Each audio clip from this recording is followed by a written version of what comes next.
Hello guys, Dubakoo here on the beta of Star Wars The Old Republic. Now, I'm going to just try and skim through some of the stuff because I kind of just did this, and when I finished I realised it was like 15 minutes long, so I'm just going to try and burn through some of the things that's really quite amazing about this game so far, considering it's beta as well. So, first of all, I'll talk about the UI because how lush is this, to be honest? It's very similar to how Rift first started up, and yeah, it's similar to WoW, and you're gonna get the trolls that are always like, "Oh my god, it says whatever."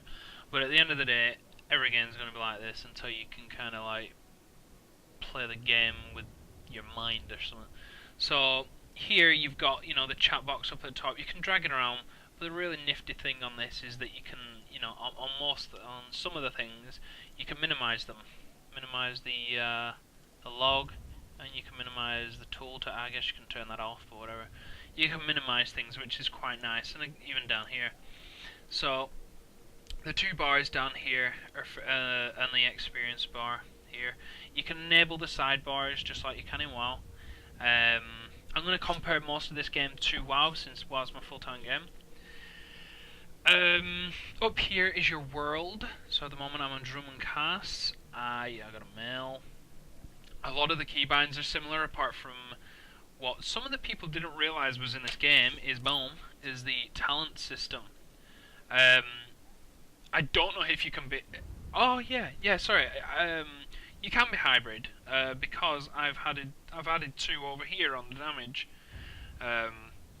I'm not going to go into the difference about the trees, apart from you can choose advanced of your class. So I'm an Inquisitor. I have gone Sorcerer, which means that I'm a healer, or predominantly a healer damage. But yeah, you can pretty much... who's that talking?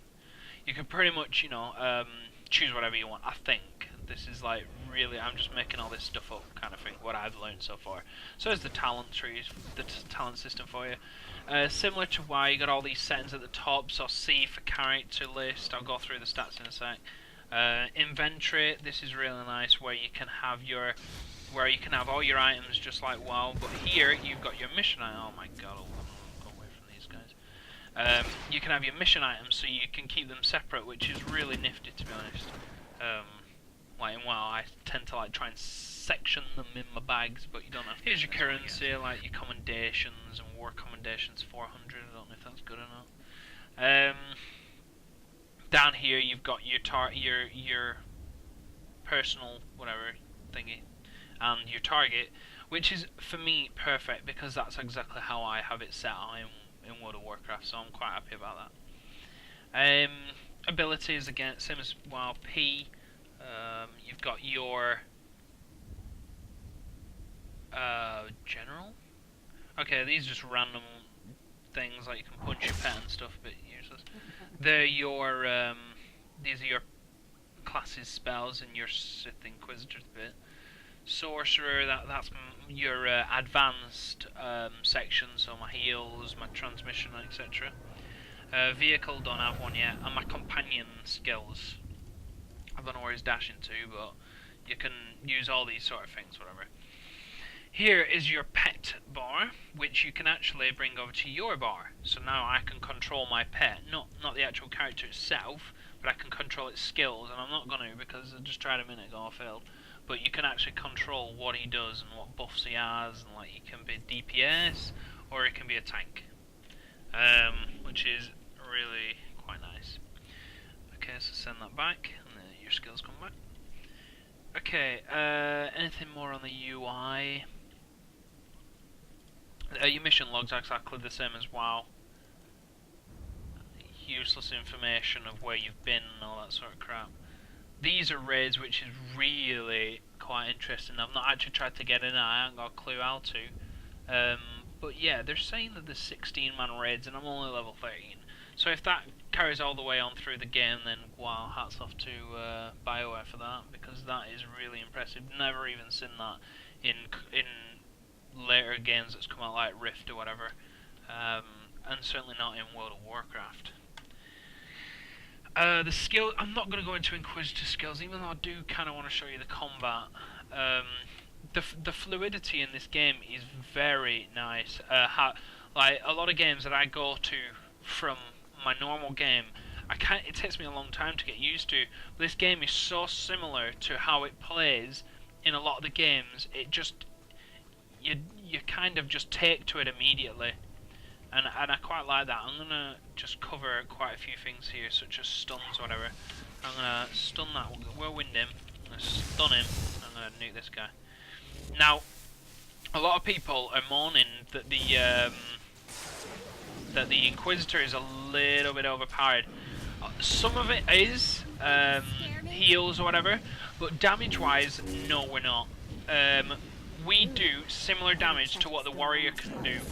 We do similar damage to what the hunter can do, but the thing— oh crap, now I'm dying. But the thing is that the hunter has is a lot more AoE, but we have more stun. So you can see where they're trying to balance it through different utility. The hunter can AoE more, he's got like disengage skills, like where he can go backwards and shit. But we've got stuns. One last— oh, look at him over there, just like that is 60 seconds. But as you can see, like polymorph, it heals him. So if you're trying to CC something, it's fine because they're being healed. They're not going to die, and as soon as you hit them, they break out of it. So if two people try to come gank you, you've got the upper hand. But every class has an unbreakable skill. So if I do that, you know, I'm still a chance of being killed anyway because of the unbreak skill. So it's not unfair, and I'm not really taking any of these crap that people are saying about unbalance at the moment.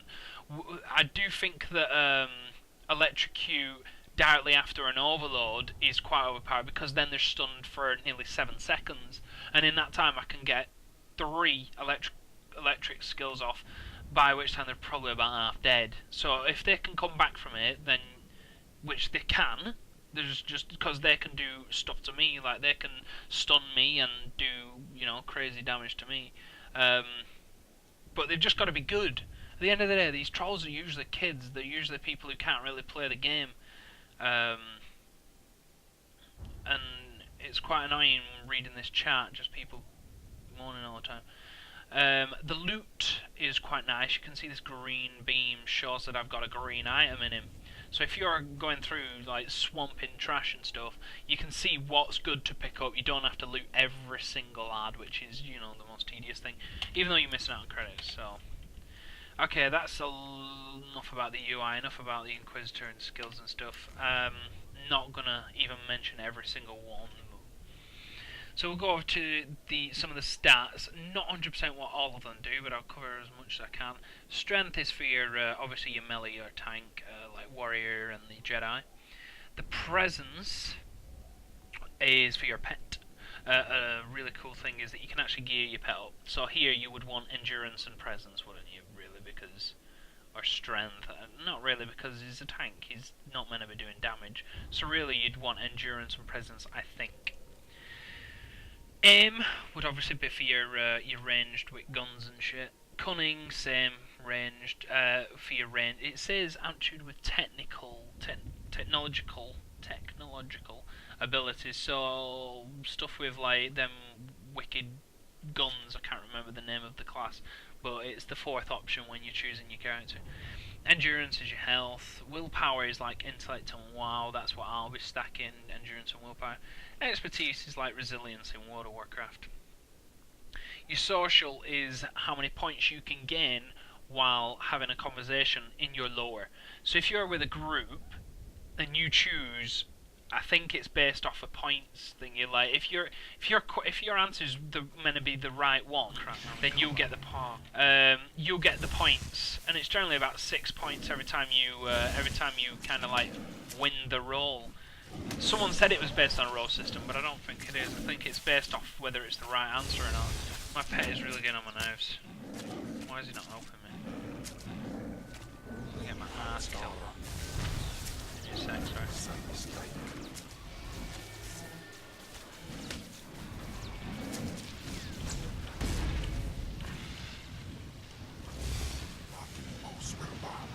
Quite aggravating sometimes, is because it's so laggy. It's a little bit laggy now because I'm recording, but believe it or not, this game is so smooth without the record, it's just, oh, it's unreal. On live, I'm like crazy orgasm fits.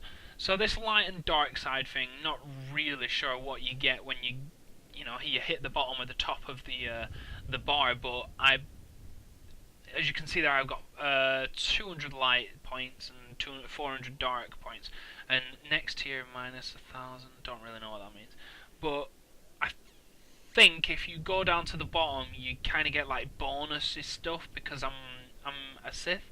But if I go up to the top, I kind of like lose something maybe. I don't know. It's kind of bullshit at the moment, but eventually, I'm sure it becomes useful.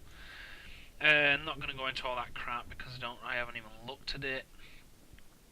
Armor in 222. If you become an assassin, your armor becomes 150% more. I think it's 60 for warriors, but for me, mine would become like friggin' 550 or 560, somewhere around there, which is quite nice since I'm a clothy or whatever. I don't even know what I am. What am I?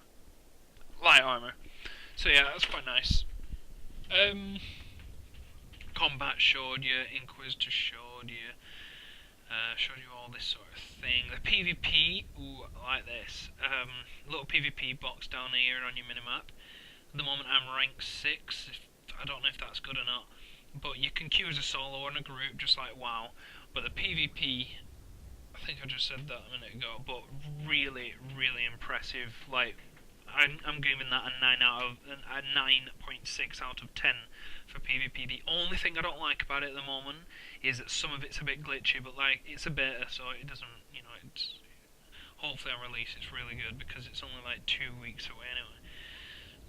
But yeah, there's some glitches, like some effects are a bit too quick. Like there's one where it like capture the flag in Call of Duty, and when you're trying to run to them, you've got to go a certain way to get on certain levels, or else you're gonna fall down into a pit and you're gonna run all the way around again.